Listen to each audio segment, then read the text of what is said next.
No provincialized. No rest. No provincialized. No rest. No provincialized. No rest. Amar dabi. মানিব লাগিব। Amar dabi. মানিব লাগিব। Amar dabi. মানিব লাগিব। জৰিয়তে আমি আপোনালোকৰ জৰিয়তে আমি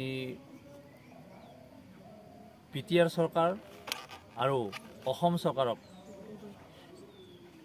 এইটোৱে জনাব বিচাৰিছোঁ যে আমাৰ যিখিনি বিটিআৰৰ বিদ্যালয় প্ৰাথমিক পৰ্যায়ৰ পৰা ছিনিয়ৰ ছেকেণ্ডেৰী পৰ্যায়লৈকে যিখিনি বিদ্যালয় আছে এইখিনি বিদ্যালয়ৰ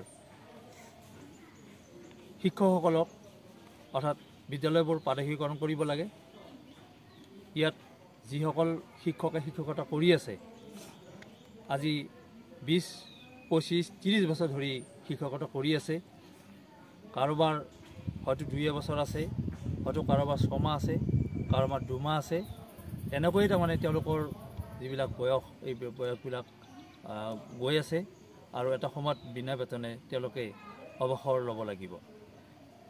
আৰু আমাৰ পিটিআৰৰ সমূহ শিক্ষক কৰ্মচাৰী অপৰিশিক্ষিত শিক্ষক কৰ্মচাৰীবৃন্দই অসম চৰকাৰ তথা বিটিআৰ চৰকাৰৰ কৰ্তৃপক্ষৰ ওচৰত আমি এয়া আমাৰ প্ৰতিবেদী কাৰ্যসূচী পেন ডাউন আমি এই কাৰ্যসূচীৰ জৰিয়তে আমি বিটিআৰ চৰকাৰ তথা অসম চৰকাৰক এইটোৱে জনাব বিচাৰিছোঁ তেওঁলোকে যোৱা 2020 চনত 27 জানুৱাৰীত স্বাক্ষৰিত হোৱা বিটিআৰ একৰ্ড অনুসৰি 6.3 দফা মতে ইয়াৰ যিবিলাক বিদ্যালয় আছিলে এই সকলোবিলাক বিদ্যালয় বিনাচতে প্ৰাদেশিক কৰাৰ কথা ইতিমধ্যে একৰ্ডত উল্লেখ আছে।